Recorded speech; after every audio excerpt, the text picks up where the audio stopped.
A cluster bomb is a type of weapon designed to release multiple smaller explosives, known as submunitions or bomblets, across a wide area. These bomblets are usually unguided and scatter over the target zone due to the momentum of the main container and the influence of wind. The cluster munition unfurls its ribbon, indirectly semi-arming the shaped charge. It is at this stage that it becomes a lethal weapon and the inertia weight takes action to detonate the grenade. The United States, Russia, and Iran are among the few countries known to use these weapons. We will also be examining the advantages and disadvantages regarding the devastating consequences of this weapon, all in the video ahead. Let's dive into its parts and functions. Starting from the back, this is the base burn assembly. Just above it is the propellant added to create extra thrust to reach an estimated range of 29.4 kilometers and 18.3 miles. This is the base of the artillery. It can stack 80 M42 or M46 grenades. That's a lot of firepower packed in this small little artillery. But how can you stack 88 clusters grenades in one artillery shell? If you turn the grenade upside down, it is actually hollow from the bottom. This was designed to fit the shaped charge. It was also one of the reasons they were able to stack 88 grenades one after the other, just as shown here in the animations. Just above it is the pusher plate, which is connected to this expulsion charge cup required to eject the grenade. Finally, at the top is the fuse often used to arm the artillery shell for different variety of detonations. It has a length of around 937 millimeters from the tip to the base of the artillery shell. While it has a diameter of 155 millimeters, that is one of the standard rounds for NATO artillery calibers. It weighs 46.5 kilograms, which is pretty heavy considering its size and the 88 grenades stacked inside it. If there is any confusion, this is the size when compared to an average human. This firepower needs a platform to deliver to its designated target. The answer is this 155mm howitzer and the self-propelled Paladin gun. The Paladin is armed with a 155mm howitzer fitted with a semi-automatic loading system.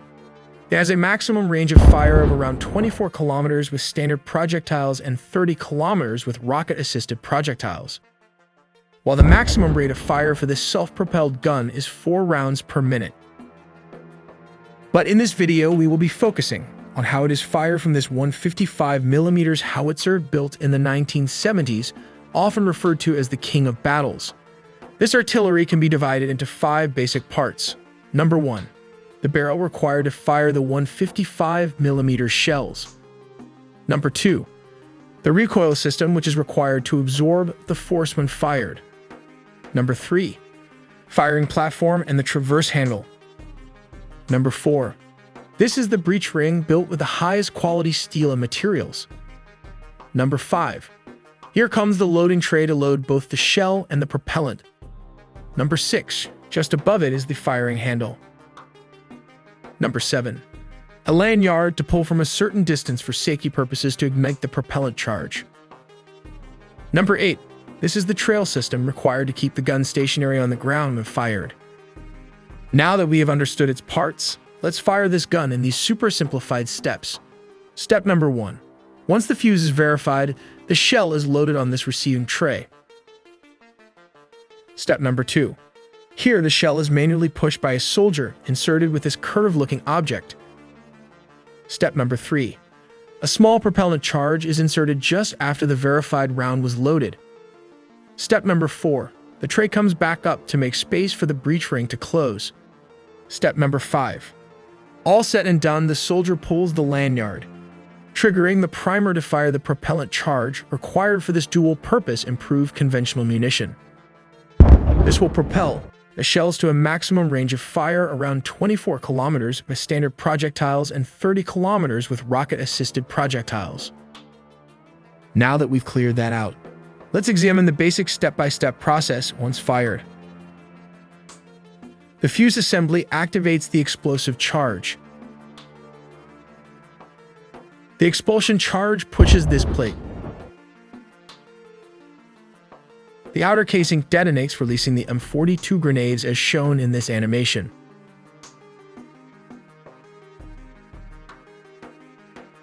As soon as it's expelled, a nylon ribbon stabilizer kicks into action. This stabilizer extends and positions the grenade perfectly, getting it ready for its next moves. But that's not all. Due to some clever engineering, the rotational forces at play start unthreading the threaded firing pin from its weight, making the grenade semi-armed. And as the firing pin is pulled out of the slide assembly, things start getting even more interesting. Step number 5. This is where arming the grenade takes place. Now pay close attention. With the firing pin out of the way, the slide assembly becomes free to move. It's like a well-choreographed dance, all thanks to the slide spring and some centrifugal force. These two work together to smoothly move the slide assembly into the armed position. The slide spring ensures that the assembly stays in this fully armed state. Impact and detonation. Fast forward to the impact. This is where the chaos happens. When the grenade hits its target, a specially designed inertia weight takes action. This weight drives the firing pin right into a detonator known as the M55, setting off the firing train. Step number 7. As the firing train ignites, get ready for a spectacular display. A shake-charged jet is propelled downwards, while the body of the grenade bursts into a multitude of tiny fragments. Think of it as a controlled explosion that delivers some serious firepower. This jet is incredibly powerful, capable of penetrating around 2.75 inches of solid armor plate. That's some serious punch, destroying tanks and light armor vehicles. The fragmentation of the grenade body creates a devastating antipersonnel effect.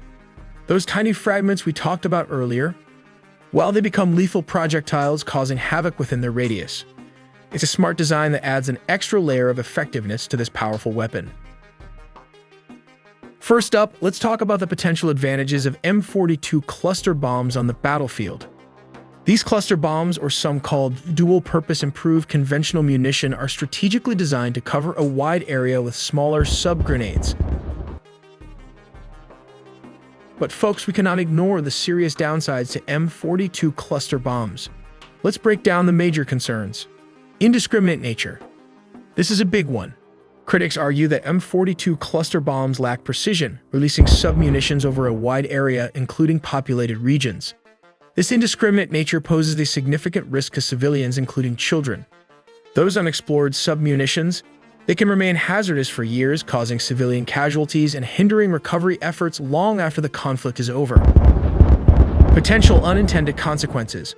Last but not least, the wide area of impact can spell trouble. M42 cluster bombs could lead to unintended consequences like harming friendly forces, damaging critical infrastructure, or even displacing civilians.